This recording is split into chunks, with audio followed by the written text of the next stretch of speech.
Alors, je vais vous raconter la nuit que j'ai passée dans un bateau, dans un voilier, sur la laguna de Bacalar. Donc, la laguna de Bacalar se situe au Mexique, dans l'état du Quintana Roo. Et c'est une laguna paradisiaque, supposément, mais quand on y était, elle était un peu verte, pas ouf.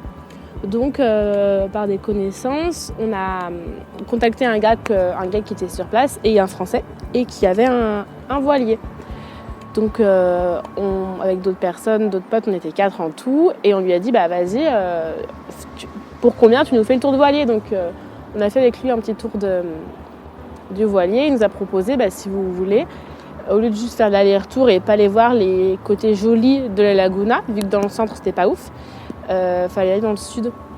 On dort là-bas, on pique-nique, on fait un barbecue, on regarde le coucher de soleil, le matin on voit le lever de soleil, après on rentre, on dit vas-y on fait ça. Donc on part à 4 sur le voilier, plus lui, plus 2 potes à lui qui l'aidaient en gros pour les voiles, parce qu'il faut toujours lever, baisser les voiles, enfin bref, nous on n'y connaît rien.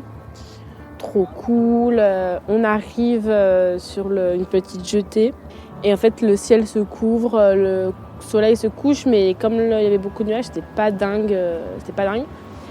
On se dit tant pis, pas grave, on va bouffer et tout. On se fait un petit barbecue, sauf que ça attire les moustiques, truc de dingue, on se fait défoncer par les moustiques.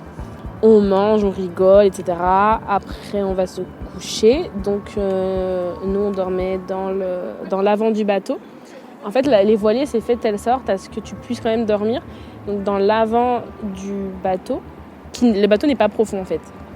Dans l'avant du bateau, il y a deux sortes de petits matelas où tu mets ta tête direction le bateau et tes pieds direction le devant du bateau.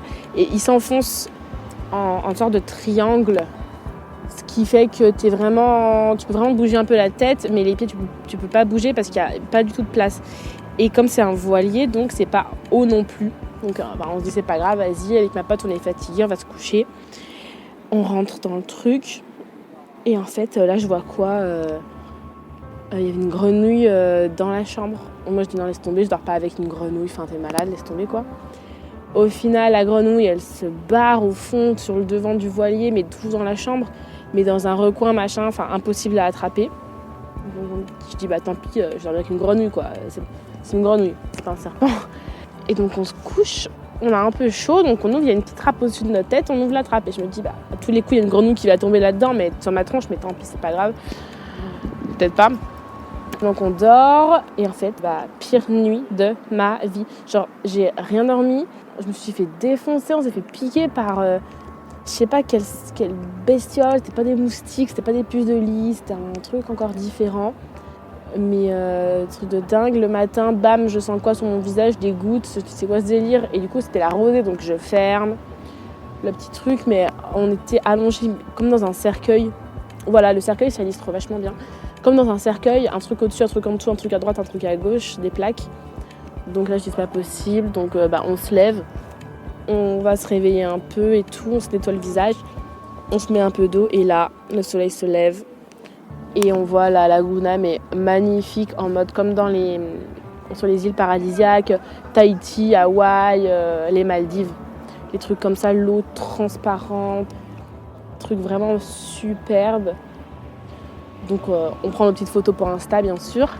On se baigne, on va nager un petit peu. Un peu plus loin, il y avait une petite zone où il y avait de la mangrove. En fait, la mangrove, c'est une sorte d'algue qui est au sol et qui permet de réguler, je sais pas trop quoi, dans l'eau.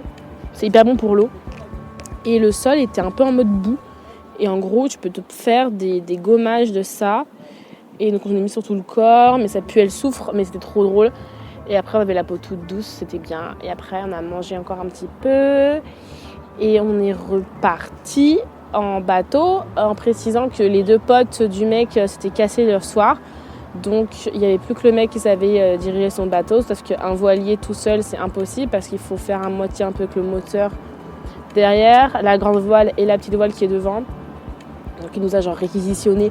On a cru que le bateau allait tomber tellement il y avait du vent qui le poussait sur le téco. Enfin, un truc de dingue. Et finalement, on a baissé les voiles, on est rentré en moteur. On s'est pris la pluie sur le retour, mais c'est quand même trop cool. Et voilà ma petite histoire nuit, je pense que c'était une des pires nuits de ma vie, mais un des plus beaux endroits de ma vie que j'ai vu en même temps. Donc ça compense vachement. Le plus bel endroit prend totalement le dessus sur la pire nuit de ma vie.